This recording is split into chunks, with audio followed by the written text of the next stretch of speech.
నమస్తే, welcome to crazy news. నేను శ్రీనివాస్. ఇక రాష్ట్ర వ్యాప్తంగా అదే దేశవ్యాప్తంగా ఫామ్ డి అభ్యర్థులు బయటకు వచ్చి ధర్నాలు రాస్తారోకలు చేస్తున్నారు. మరి ఫామ్ డి కోర్సులు ఎందుకు ప్రభుత్వం తీసుకొచ్చింది 2008లో, మరి ఎందుకు మాకు ఇవాళ జాబులు ఇవ్వట్లేదు అని చెప్పి ప్రశ్నిస్తున్నారు. ఎస్, జాబులు కంపల్సరీగా మాకు కావాలి, ఇవాళ లేకపోతే బయటకు వచ్చి ఉద్యమం చేసే పరిస్థితులు కూడా రాష్ట్రంలో నెలకొన్నాయని చెప్పి ఫామ్ డి అభ్యర్థులు చెప్తున్నారు. అదేవిధంగా ఫామ్ డికి సంబంధించిన డాక్టర్స్ వెల్ఫేర్ యూనియన్ అసోసియేషన్ సంబంధించిన వాళ్ళు కూడా మాట్లాడుతున్నారు. మరి ఫామ్ డి కోర్సు ఎందుకు పెట్టారు, దానికి సంబంధించిన అప్డేట్స్ ఏంటో ఒకసారి వారి మాటల్లోనే ఉందాం. దానికి సంబంధించి మనతో పాటు మాట్లాడడానికి డాక్టర్ పీటర్ గారు, ఫామ్ డి సెక్రటరీ, అదేవిధంగా డాక్టర్ చంద్రశేఖర్ గారు, pharm D doctors welfare association president మనతో పాటు ఉన్నారు. వారి మాటల్లోనే విందాం. నమస్తే చంద్రశేఖర్ గారు, డాక్టర్ పీటర్ గారు. ఫార్మా డి కోర్సులో ప్రధానంగా ఏం నేర్చుకుంటారు? అసలు ఫార్మా డి అంటే ఏంటి, ఎప్పుడు వచ్చింది, గవర్నమెంట్ ఏ నామ్స్తో తీసుకొచ్చింది, ఎందుకు ఏర్పాటు చేసింది, ఇవాళ ఎందుకు బయట ఇస్తుంది స్టూడెంట్స్ని, ఏం చెప్తారు దీనికి సంబంధించి? ఫామ్ డి అనే కోర్సు యాక్చువల్గా ఇది యూఎస్ఏలో స్టార్ట్ అయిన కోర్సు. యూఎస్ఏలో 1954లో యూనివర్సిటీ ఆఫ్ కాలిఫోర్నియా, సౌత్ కాలిఫోర్నియాలో స్టార్ట్ అయింది ఈ కోర్సు. సో అప్పుడు అక్కడ స్టార్ట్ అయిన కోర్సు ఒక యూనివర్సిటీ ప్రోగ్రామ్ కింద స్టార్ట్ అయింది. సో ఆ యూనివర్సిటీ ప్రోగ్రామ్ అక్కడ ఒక హాస్పిటల్లో అంటే మంచి రిజల్ట్స్ వచ్చిన దానికి బేస్ చేసుకొని అక్కడ మొత్తం యూఎస్ఏలో అన్ని హాస్పిటల్స్ కి కంపల్సరీ క్లినికల్ ఫార్మసిస్ట్ కావాలని చెప్పేసి నేషనల్ ప్రోగ్రామ్ కింద తీసుకున్నారు. సో ఈ నేషనల్ ప్రోగ్రామ్ కింద తీసుకొని అక్కడ బెనిఫిట్స్ వచ్చినాయని చెప్పేసి మొత్తం వరల్డ్ వైడ్ అన్ని కంట్రీస్ కూడా ఈ కోర్స్ ని అనేది అడాప్ట్ చేసుకున్నాయి. సో మన పక్కన ఉన్న బంగ్లాదేశ్ కూడా 2005లో అడాప్ట్ చేసుకుంది, పాకిస్తాన్ కూడా 2004లో అడాప్ట్ చేసుకుంది, హాంకాంగ్ 2002లో అడాప్ట్ చేసుకుంది. సో మన పక్కన ఉన్న దేశాలు, ఇండియా వరల్డ్ వైడ్ లో ఉన్న 200 కంట్రీస్ లో 180 కంట్రీస్ లో ఆల్రెడీ ఫామ్ డి కోర్స్ అనేది తీసుకున్నారు. 2008లో మనము ఇండియన్ గవర్నమెంట్ ఫామ్ డి అనే కోర్స్ ఇంట్రడ్యూస్ చేసింది. సో ఇంట్రడ్యూస్ చేసేటప్పుడు ఫస్ట్ ఏంటంటే వరల్డ్ స్టాండర్డ్స్ లో మనం ఫార్మసీ ప్రోగ్రామ్ కూడా సెటప్ చేయాలి, వరల్డ్ మ్యాప్ లో మనం కూడా ఈక్వల్ ఉండాలని చెప్పేసి అప్పుడు ఆ పాయింట్ లో క్రియేట్ చేశారు. సో క్రియేట్ చేసినప్పుడు దీనికి 6 years కోర్స్ ఇది. ఇప్పుడు ఉన్న ఎంబీబీఎస్ కూడా 5.5 years మాత్రమే, వేరాస్ ఫామ్ డికి 6 years కోర్స్ ఇది. సో 6 years లో 5 years ఏమో అకాడమిక్స్ ఉంటుంది, అకాడమిక్స్ తో పాటు హాస్పిటల్ ట్రైనింగ్ ఉంటుంది, హాస్పిటల్ విజిట్స్ ఉంటాయి. 6th year లో డాక్టర్ కి ఎంబీబీఎస్ వాళ్ళకి ఎలా అయితే హౌసింగ్ ఉంటుందో ఫామ్ డి వాళ్ళకి కూడా అలానే హాస్పిటల్ ఇంటర్న్షిప్ ఉంటుంది. సో మాకు 4 different డిపార్ట్మెంట్స్ లో general surgery, general medicine, orthopaedics, or neurology, neuro surgery, psychiatry, or any ఒక 4 స్పెషలైజేషన్స్ లో కంపల్సరీగా ట్రైనింగ్ అయ్యి ఉండాలి. సో జనరల్ గా ఫీమేల్ క్యాండిడేట్స్ అయితే గైనకాలజీ అండ్ ఆబ్స్టెట్రిక్ డిపార్ట్మెంట్ లో తీసుకుంటారు, మేల్ క్యాండిడేట్స్ అయితే పీడియాట్రిక్ డిపార్ట్మెంట్ లో తీసుకుంటారు. సో అలా మాకు 4 డిపార్ట్మెంట్స్ లో స్పెసిఫిక్ గా ట్రైనింగ్ జరుగుతుంది. సో ఈ ట్రైనింగ్ జరిగింది, మేము వచ్చి హాస్పిటల్లో బేసిక్ ఈ పర్పస్ ఏంటంటే ఇది నేర్చుకునే ప్రతి పర్పస్ కూడా ఫామ్ డి వాళ్ళని హాస్పిటల్ యూటిలైజ్ చేసుకుంటే, ఇప్పుడు బేసిక్ గా ఒక డాక్టర్ ప్రిస్క్రిప్షన్ రాస్తుండ్రు, ఆ ప్రిస్క్రిప్షన్ రాసిన ప్రిస్క్రిప్షన్ యాజ్ ఇట్ ఈస్ అందుతుందా లేదా అనేది first test. Okay. And recent గా మనకి ఒక ఇన్సిడెంట్ అయింది ఇక్కడ మన నీలోఫర్ హాస్పిటల్లో. పేషెంట్ కి, చిన్నపిల్లలకి 32 మందికి క్రిటికల్ అయింది అని చెప్పేసి ఉంది. ఆ క్రిటికాలిటీ ఎందుకు వచ్చింది అని అంటే పేషెంట్ కి రాసింది, పిల్లలకి రాసింది పారాసెటమాల్. కాకపోతే పారాసెటమాల్, ట్రైమడాల్ ఒకటే కలర్ లో ఉంటాయి స్ట్రిప్స్. సో 2 సేమ్ సైజ్ ఉంటాయి. సో ఒక మెడిసిన్ ఇవ్వాల్సింది ఇంకో మెడిసిన్ ఇచ్చింది. సో దానివల్ల ఏమైంది, అక్కడ 32 మంది పిల్లలు క్రిటికల్ అయిన 2 పిల్లలు చనిపోయినట్టు. అండ్ సరోజిని దేవి రామన్ హాస్పిటల్ ఉంది కదా, ఐ హాస్పిటల్, దాంట్లో కూడా 13 మందికి అప్పుడు కంటి వెలుగు ప్రోగ్రామ్ మిషన్ మోడ్ లో తీసుకెళ్ళింది. సో అప్పుడు 13 మందికి కంటి చూపు పోయింది. ఆ కంటి చూపు పోవడానికి మెయిన్ కారణం ఏంటంటే అక్కడ ఎక్స్పైరీ మెడిసిన్ వాడింది అన్నారు. Expiry medicine not on the basis of అక్కడ ఉన్న దాని మీద ప్రిస్క్రిప్షన్, అంటే మెడిసిన్ మీద ఉన్న డేట్ పరంగా కాదు. ఓకే. ఒకసారి మనం మెడిసిన్ పంచర్ చేసినాక దాంట్లో ఉన్న ఇంటిగ్రిటీ ఓన్లీ 28 days ఉంటుంది. ఓకే. సో ఆ 28 days తర్వాత అది ఎక్స్పైర్ అయిపోయినట్టే. ఓకే. సో అలాంటిది ఇవ్వడం వల్ల అక్కడ ఇన్సిడెంట్ అయింది. సో ఇట్లాంటి దుష్ప్రభావాలు ఏవైతే ఉన్నాయో, పాసిబుల్ సైడ్ ఎఫెక్ట్స్ ని, పాసిబుల్ మెడికేషన్స్ ని రెడ్యూస్ చేయగలిగే శక్తి ఫామ్ డి వాళ్ళు చేస్తారు. ఓకే. సో వీళ్ళు ఏంటంటే క్లినికల్ ఫార్మసిస్ట్ గా యాక్ట్ చేస్తారు. రైట్, మీరు చెప్పండి పీటర్ గారు. ప్రధానంగా ఇవాళ బీ ఫార్మసీ వాళ్ళు చాలా మంది ఉన్నారు. సో బీ ఫార్మసీ వాళ్ళు అలాగే ఉన్నారు, at the same time pharm D వాళ్ళు కూడా అలాగే ఉన్నారు. కానీ ఇవాళ మెడికల్ ఫార్మసిస్ట్ రంగంలో, ఫార్మా రంగంలో మొత్తంగా చూస్తే ఇంటర్మీడియట్ అయిపోయి, అదేవిధంగా 10th క్లాస్ అయిపోయి, డిగ్రీ అయిపోయిన వాళ్ళని తీసుకుంటున్నారు. ఎందుకంటారు అలాగా? ఇప్పుడు మనకు నార్మల్గా ఏదైతే ఇప్పుడు ఫార్మ్ డి అనే కోర్స్ ఏదైతే ఉందో, so as soon as completing మనకి ఇంటర్ ఏదైతే కంప్లీట్ అయి ఉంటుందో అది కంప్లీట్ అవ్వగానే మనకు అనేది ఇది అండర్ గ్రాడ్యుయేషన్ కోర్స్ అన్నట్టు ఫస్ట్ ఆఫ్ ఆల్. సో ఈ ఫార్మ్ డి అనేది మనకి ఇంటిగ్రేటెడ్ కోర్స్ లాగా అన్నట్టు. So at the same time మనకు యాజ్ యూజువల్ గా మనకు 6 years కోర్స్ ఉంటుంది, దాంట్లో 4 years కాలేజ్ ఉంటుంది, ఇంక్లూడింగ్ మన క్లర్క్షిప్ అనేది ఉంటుంది. ఇంకొకటి మనకు హాస్పిటల్ మనకు ఇంటర్న్షిప్ ఒకటి ఉంటుంది, అది 12 months ఆఫ్ ఇంటర్న్షిప్ ఉంటుంది. అట్ ద సేమ్ టైం మనకు 6 months ఆఫ్ క్లర్క్షిప్, మళ్ళీ ఇంకో 6 months ప్రాజెక్ట్ అనేది చేస్తారు అన్నట్టు. సో ఇక్కడ మనకు కంపేర్ చేసుకున్నట్టయితే compare to B pharmacy, M pharmacy, pharm D అనేది లిటిల్ బిట్ ఆఫ్ డిఫరెన్స్ అన్నట్టు, కొంచెం డిఫరెంట్ ఉంది, స్లైట్లీ డిఫరెన్స్. అంటే బీ ఫార్మసీ, ఫార్మ్ డి అనే వాళ్ళు, అదే ఎం ఫార్మ్ అనే వాళ్ళు, వాళ్ళకి ఎట్లా అంటే వెన్ కంపేర్ టు కోర్ గా వాళ్ళు ఒకవేళ జాబ్స్ చేయాలనుకుంటే they will be categorised into the manufacturing department, R&D, analysis, ఆ డిపార్ట్మెంట్. అంటే when compare to pharm D ఇది వచ్చేసి మనకు క్లినికల్ ఫార్మసిస్ట్ గా కంప్లీట్ గా, లేకపోతే డిఎంఓస్ గా కొన్ని హాస్పిటల్స్ లో జాబ్స్ చేస్తున్నారు. ఓకే, అది అన్నట్టు మనకు మెయిన్ గా అదొకటి ఉంటుంది. సో దీనికి ఇంకో పాయింట్ యాడ్ చేయాలనుకునేది ఏంటంటే బేసిక్ గా ఇండస్ట్రీస్ లో ఫార్మసిస్ట్ వాళ్ళు వర్కింగ్ చేస్తున్నారు, అండ్ ఫార్మసిస్ట్ కూడా ఫార్మసిస్ట్లు ఉంటారు. కాకపోతే చూడాల్సిందే అసలు ఫార్మసిస్ట్ ఉన్నాడా, 10th class వాడు ఉన్నాడా, ఇంటర్మీడియట్ ఉన్నాడా అని చూడాల్సింది drug inspector department. Yes, right. So ఆ డ్రగ్ ఇన్స్పెక్టర్ డిపార్ట్మెంట్ అంటే బేసిక్ గా మనకి లాస్ట్ 10 years లో పోస్టులు పడలేదు, అంటే ఖాళీలు ఉన్నాయి. అండ్ ఇదివరకు మనకు తెలంగాణలో మొత్తం ఫార్మసీ షాపులు 30,000 ఫార్మసీలు ఉన్నాయి ఓన్లీ తెలంగాణలో, అండ్ 384 ఇండస్ట్రీస్ ఉన్నాయి. సో ఇవన్నిటి కలిపి ఓన్లీ 80 మంది డ్రగ్ ఇన్స్పెక్టర్లు ఉన్నారు. ఓకే. సో ఈ 80 మంది ఇవి ఫార్మాసిటికల్ కంపెనీస్ తిరిగే వరకే టైం అయిపోతుంది. సో ఫార్మసీస్ పోయి ఇన్స్పెక్షన్ చేసేటోడు లేడు. సో ఇన్స్పెక్షన్ చేయకపోవడం వల్ల అక్కడ కింద ఎవడు ప్రాక్టీస్ చేస్తుండే. అంటే బేసిక్ ఇవాళ ఏంటంటే ఫార్మసీలో ఫార్మసిస్ట్ లేడు, క్లినిక్ లో డాక్టర్ లేడు, ఎవరో ఆర్ఎంపీ, ఎవరో అనెథికల్ ప్రాక్టీషనర్ ఎవరో ఉన్నారు. సో ఇది ఎందుకంటే basic number of persons drug inspectors. మీరు ఇందాక మాట్లాడుతూ మేము చేసేది క్లినికల్ ఫార్మసిస్ట్, గతంలో ఎవరు చేసేవారంటే ఈ కోర్స్ రాకముందు గతంలో ఎవరు చేసేవారు? యాక్చువల్గా ఇప్పుడు గతంలో అసలు క్లినికల్ ఫార్మసిస్ట్ అనే ఆస్పెక్టే లేదు. అంటే బేసిక్ గా ఎంతసేపు డాక్టర్ అంటే ఇవాడి కూడా సొసైటీలో ఏంటంటే డాక్టర్ మందులు రాస్తాడు, ఆ మందుల చిట్టి తీసుకెళ్లి మన ఫార్మసీలు ఇస్తే ఆ మందులు చూసి మెడిసిన్ ఇచ్చిస్తాడు, ఫార్మసిస్ట్ పని అంతే అనే పాయింట్ లో సొసైటీలో ఉన్న బేసిక్ అది. కాకపోతే ఫార్మసిస్ట్ ఎక్కడ ఉంటాడంటే రైట్ ఫ్రమ్ ద మ్యానుఫ్యాక్చరింగ్ నుంచి. సో మ్యానుఫ్యాక్చరింగ్, రీసెర్చ్ తర్వాత దాన్ని మనుషుల మీద ప్రయోగాల్లో కూడా ఫార్మసిస్ట్ ఉంటాడు. సో దాని తర్వాత డిస్ట్రిబ్యూషన్ లో ఉంటాడు. సో డిస్ట్రిబ్యూషన్ లో ఉన్నాడు ఇప్పటిదాకా అన్ని ఆస్పెక్ట్ లో ఉన్నాడు. కాకపోతే డైరెక్ట్ గా పేషెంట్ కనెక్ట్ ఎక్కడ లేడు ఇండియన్ సెటప్ లో. సో అందుకోసం ఇన్ని రోజులు క్లినికల్ ఫార్మసిస్ట్ అనే రిక్వైర్మెంట్ రాలేదు, క్లినికల్ ఫార్మసిస్ట్ యొక్క డ్యూటీస్ ఎవరు చేయలేదు. అందుకోసమే మన దగ్గర పాసిబుల్ సైడ్ ఎఫెక్ట్స్ వస్తున్నాయి, పాసిబుల్ మెడికేషన్ ఎర్స్ ఉన్నాయి, పాసిబుల్ అడ్వర్స్ ఈవెంట్స్ ఉన్నాయి. నేను ఏవైతే ఇంతకుముందు చెప్పిన నీలోఫర్ హాస్పిటల్ది, సరోజని ఐ హాస్పిటల్ది 2 ఇన్సిడెంట్స్ కూడా అక్కడ క్లినికల్ ఫార్మసిస్ట్ లేకపోవడం వల్ల అయింది. కానీ అక్కడ ఉండుంటే అవి పాసిబుల్ ఆ ఇన్సిడెంట్స్ అవ్వకపోదు. సో ఒకటి పీటర్ గారు, గవర్నమెంట్ ఎందుకు మీ పట్ల ఇవాళ ఫార్మ్ డి కోర్స్ అని చెప్పి 2008లో అంటే ఎంబీబీఎస్ స్థాయిలో అనౌన్స్మెంట్ చేసింది, ఎందుకు ఇవాళ మిమ్మల్ని మర్చిపోయింది, ఎందుకు మరుగున పడేసింది, ఎందుకంటారు? సో పాయింట్ ఏంటంటే మనకు ఫస్ట్ ఆఫ్ ఆల్ మనకు మర్చిపోయిందని అంటే ఫస్ట్ మమ్మల్ని గుర్తించడం లేదు, మర్చిపోయేదాకా పోనవసరం లేదు. ఫస్ట్ మమ్మల్ని గుర్తించి మా సేవలు ఏంటి, అరే ఈ కోర్స్ అనేది ఎందుకు వచ్చింది, దీని ఫండమెంటల్స్ ఏంటి అనేది ఫస్ట్ వాళ్ళు గుర్తించుకోవాలి. అంటే ఒక కోర్స్ అనేది ఇప్పుడు మార్కెట్ లో ఒక ప్రోడక్ట్ వస్తుందంటే దాన్ని అడ్వర్టైజ్ చేస్తారు, లేదా దాని గురించి రీసెర్చ్ జరుగుతుంది, అన్ని జరుగుతుంది. అంతా చేసినాకనే కదా గవర్నమెంట్ బయటికి తీసుకొచ్చింది. అట్ ద సేమ్ టైం తీసుకొచ్చిండ్రు అంటే ఇప్పుడు బయటికి తీసుకొచ్చినాక ఇంతమంది స్టూడెంట్స్, ఇంత వేల మంది స్టూడెంట్స్ బయటకు వచ్చారు. మరి డైరెక్ట్ పోస్టింగ్స్ ఇచ్చిన అంటే పోస్టింగ్స్ ఇవ్వడానికి కూడా మాకు ఒక ఎలిజిబిలిటీ అనేది ఉండాలి కదా. అంటే వాళ్ళని ఒకటి చూసుకొని అరే ఇప్పుడు స్టూడెంట్స్ ఉన్నారు, ఫార్మ్ డి అనేది కేటగిరీ, దేని కేటగిరీ కింద వేద్దాం, మరి దాన్ని లైఫ్ సైన్స్ కిందకి ఇస్తారా, లేకపోతే ఇప్పుడు ఇప్పుడు ఆల్రెడీ ఫార్మసీ అనేది ఉన్నది, ఫార్మసీ PCI రిజిస్ట్రేషన్స్ అనేవి ఉన్నాయి.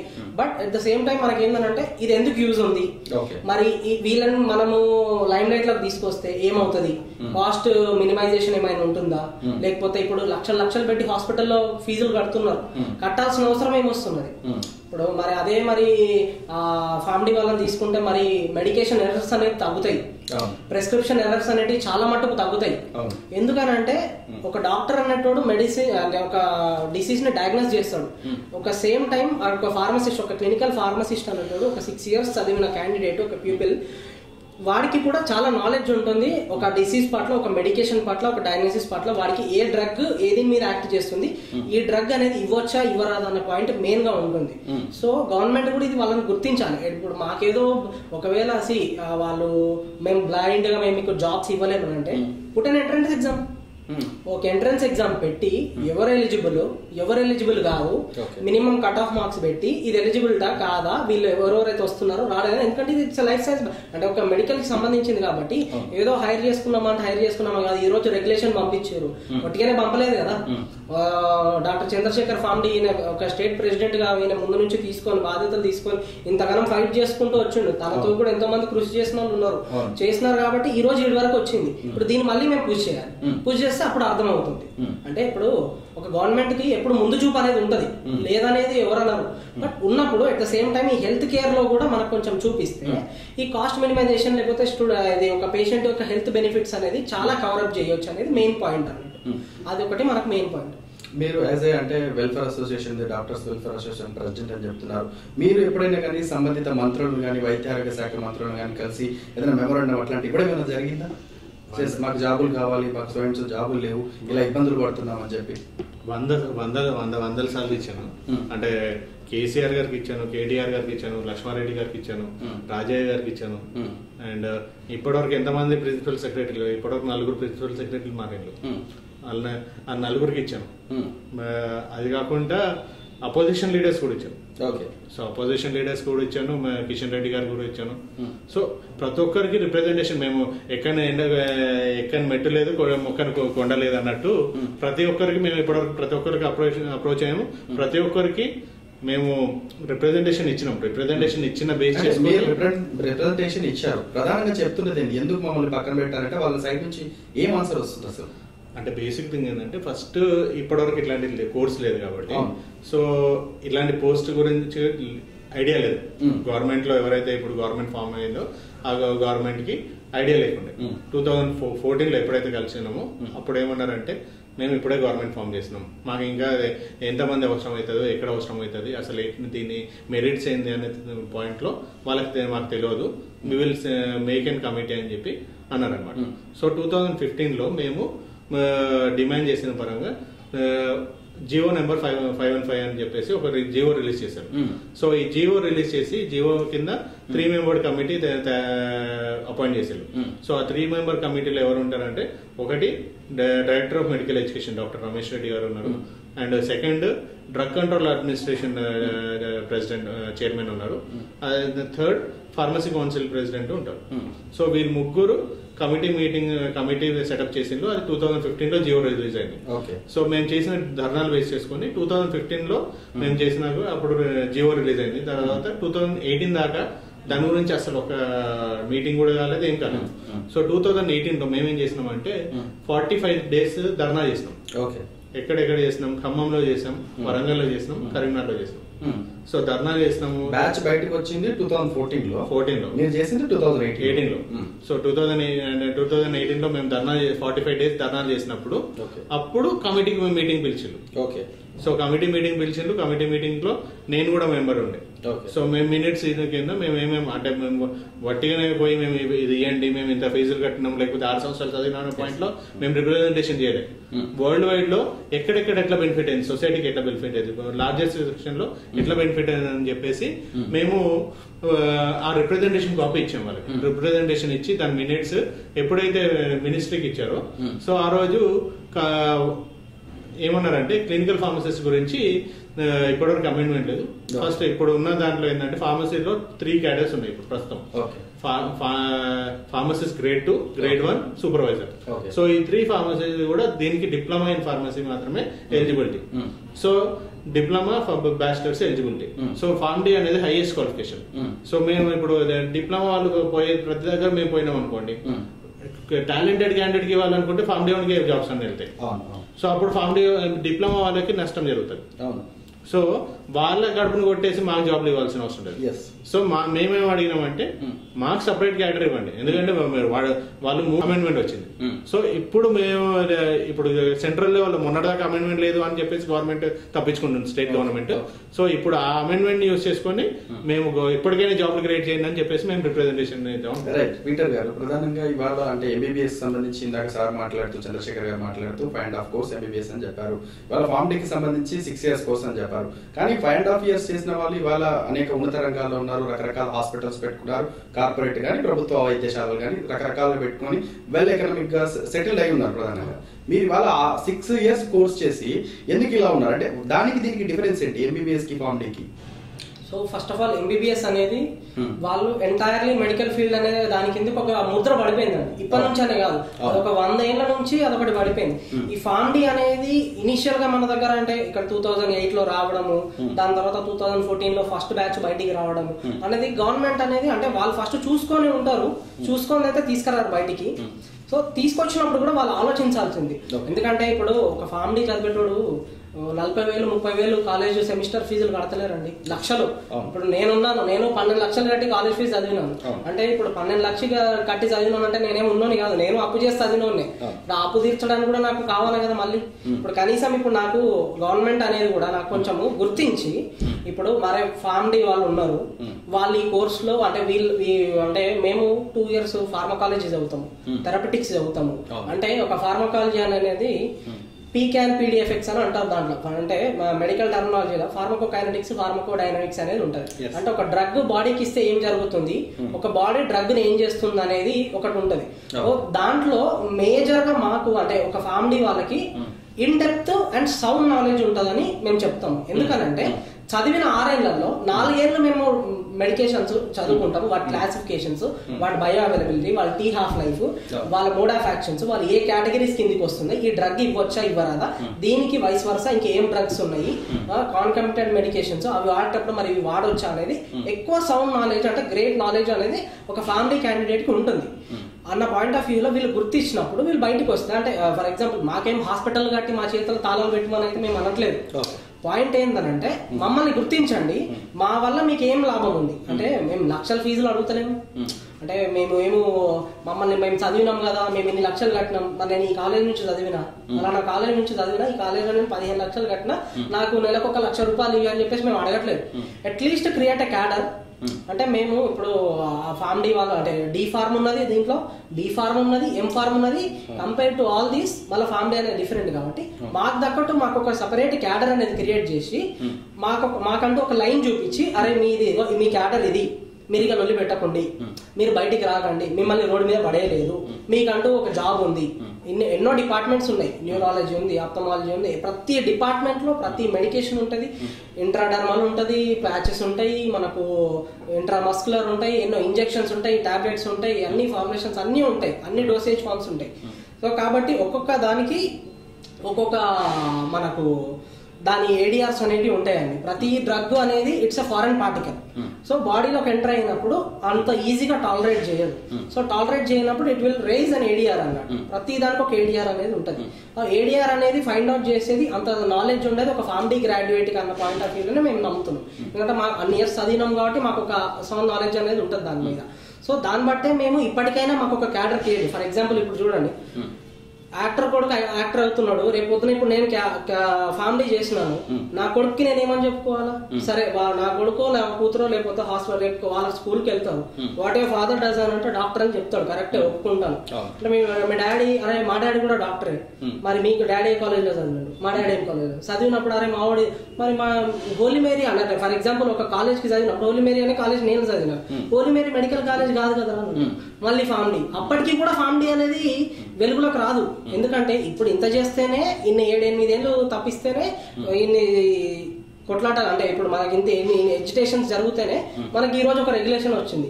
ఇప్పటి నుంచి మళ్ళీ ఇంకెన్ని ఏళ్ళు కూడా రావాలి మేము చదువుకున్నది ఒక హాస్పిటల్లో కూర్చొని ఒక పేషెంట్తో మాట్లాడడానికి, బయట కూర్చొని మమ్మల్ని పోలీసులు జబ్బలు పట్టుకొని లేపడానికి, మేము తీసుకుపోయి మేము పోలీస్ స్టేషన్లో కూర్చుంటే మళ్ళీ మా మీద ఎవరో వచ్చి మాకు బెయిల్ ఇచ్చి మాకు మద్దతు పలికినట్టు, అది పొలిటికల్గా కాకుండా మాకు కొంచెం బెటర్గా ఉండి మాకు సపోర్ట్ చేసి మా క్యాడర్ అనేది తీసుకొచ్చి కరెక్ట్గా ఉంటే బెటర్ అని మేము అనుకుంటున్నాం. ఇది ఇవాల్టి అంశము. Keep watching crazy news.